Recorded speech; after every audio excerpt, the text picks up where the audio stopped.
Mesdames et messieurs, bienvenue dans cette nouvelle édition de journal sur notre chaîne d'information préférée.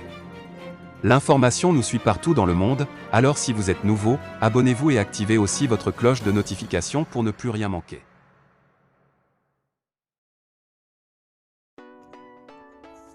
Pas peur de la montée en puissance des femmes sur le terrain, le HCUA menace les autorités de la transition et appelle ses troupes à la mobilisation.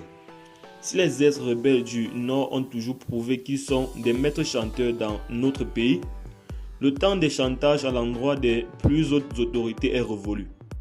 Les tentatives de menaces du Haut Conseil pour l'unité de l'Azawa à l'issue de sa réunion extraordinaire tenue à Kidal sont d'ores et déjà vouées à l'échec, car le chef de l'État, le colonel Assimi Goïta, n'entend pas céder face à la pression ni aux menaces.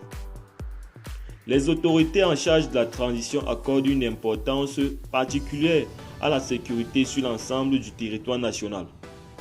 Dans le cadre de la nouvelle dynamique amorcée, les femmes et leurs partenaires multiplient les succès sur le terrain. Les localités qui échappent au contrôle du pouvoir central se trouvent entre les mains des ex-rebelles. Au regard de la montée en puissance des FAMA, les ex-rebelles qui contrôlent ces localités ne dorment plus que d'un œil. Si depuis 2012, la ville de Kidal se trouve entre les mains des ex-rebelles, tout porte à croire que les autorités de la transition tiennent à récupérer cette localité de gré ou de force. Toute chose qui coupe le sommeil au Haut Conseil pour l'unité de l'Azawa. La coordination des mouvements de l'Azawa aussi ne sait plus à quel sens se vouer, surtout que la force Barkhane et la Task Force Takuba ont été sommés de quitter le Mali sans délai. Ce qui est sûr et certain concernant la sécurité sur l'ensemble du territoire national, les autorités de la transition n'entendent pas reculer d'un iota.